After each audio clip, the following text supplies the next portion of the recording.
নতুন বই পেয়ে কেমন লাগছে? ভালো লাগছে। আপনি কি হতে চান ভবিষ্যতে? ইনশাল্লাহ বড় হয়ে আলেমা আরবি টিচার হতে চাই। নতুন বই পেয়ে কেমন লাগছে? আলহামদুলিল্লাহ ভালো লাগছে। 2 বছরে নেই, আমাদেরও এবছরও বই বিতরণ উৎসব হচ্ছে। বই বিতরণ উৎসবের মধ্যে আমরা লক্ষ্য করি যে পুরাতন শিক্ষার্থীরা যেরকম আগ্রহ এবং উদ্দীপনা নিয়ে তারা খুব উৎসবমুখর একটা পরিবেশে তারা এখানে আসে, এর চেয়ে বেশি লক্ষ্য করা যায় নতুন শিক্ষার্থীদের আগ্রহ উদ্দীপনা আরও একটু বেশি লক্ষ্য করা গেছে। তারা তাদের অভিভাবক, বিশেষ করে অভিভাবকরা বেশি এখানে দেখা গেছে। নতুন শিক্ষার্থীর অভিভাবকরা আছেন, পুরাতন শিক্ষার্থীদের অভিভাবকরা তো আছেন, কম থাকেন, তারা যেহেতু একটু পুরাতন হয়ে গেছে। বেশিরভাগ নতুন যারা শিক্ষার্থী আছে তাদের অভিভাবকরা একটু বেশি আসেন। এক্ষেত্রে নতুন শিক্ষার্থীরাও আলহামদুলিল্লাহ সবাই চলে আসছে, পুরাতন শিক্ষার্থীরাও সবাই আছে। কিছু কিছু গ্রাম বাড়িতে বেড়াতে গেছে, এই হিসেবে কিছু কিছু অনুপস্থিত ছিল। আলহামদুলিল্লাহ এখন মোটামুটি সবাই একেবারে উৎসবমুখর একটা পরিবেশ হয়েছে।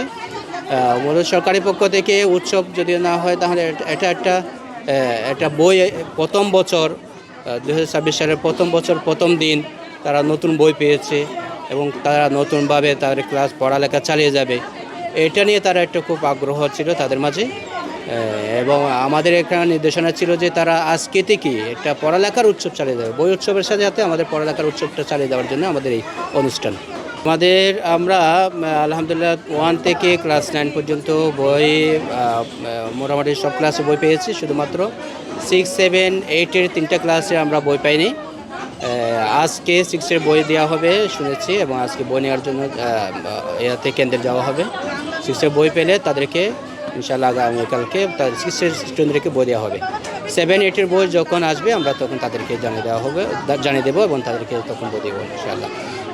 এর আগে আমরা প্রতি বছর আমাদের ফাউন্ডেশনের একটা নির্দেশনা, আমরা 2 সপ্তাহ ব্যাপী বই পাক বা না পাক আমাদের পড়ালেখা আমরা চালিয়ে যাই। আমরা বেসিক বাচ্চাদের ইংরেজি, আরবি এবং সায়েন্সের যেসব বেসিক দুর্বলতা আছে সেগুলো কাটিয়ে উত্তোলন করার জন্যে এবং তাদের হ্যান্ড রাইটিংটা বিশুদ্ধ বা সুন্দর করার জন্যেই আমাদের 2 সপ্তাহ ব্যাপী একটা কর্মশালা হয়। আমরা বাচ্চাদেরকে বই কেন্দ্রিক না রেখে এই 2 সপ্তাহ তাদেরকে প্র্যাকটিক্যালি তাদেরকে কিছু শেখাই। আলহামদুলিল্লাহ মাদ্রাসার বইগুলো পেয়েছি, কিছু এক্সট্রা গ্রামার বই আছে সেগুলো আমরা হাতে পৌঁছে পেয়ে যাব, এবং কিছু কিছু পেয়েছিও, সেগুলো সবাইকে দেওয়া হয়েছে। জীবনের সব আয়োজন এখানে একসাথে। নতুন শিক্ষাবর্ষ হিসেবে অনেক আগ্রহ ছিল, উদ্দীপনা ছিল তাদের মাঝে। তারা একেবারে এই কনকনে শীতের মধ্যেও তারা চলে এসেছে।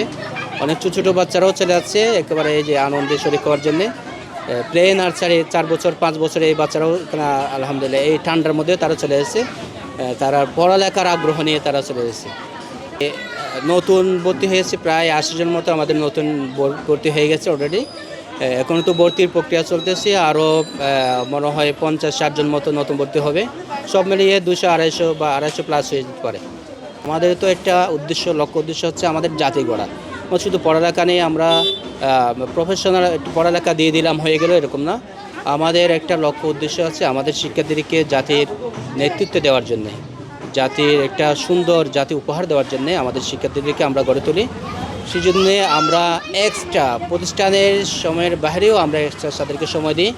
আমরা চাই না এটা ছাত্রী বা শিক্ষার্থী হিসেবে আমরা দেখি না, এটা আমাদেরই মেয়ে, আমাদেরই শিক্ষার্থী, আমার বাচ্চা এসেও আমরা দেখি। তো এসে আমাদের টিচাররা তাদেরকে নিজেদের বাচ্চাদেরকে যেভাবে তাদের লালন পালন করেন, দেখাশোনা করেন, টেক কেয়ার করেন, আমাদের শিক্ষার্থীদেরকেও অনুরূপভাবে তার চেয়ে আরও ভালোভাবে তারা টেক কেয়ার করেন। এবং এই হিসেবে তারা আমাদের শিক্ষার্থীরা খুব আগ্রহের সাথে এটা করে থাকেন।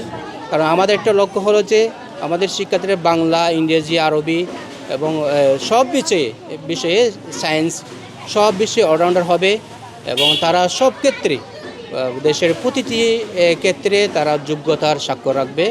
এই জন্য আমাদের যা যা করি না সেগুলো আমরা করি এখানে।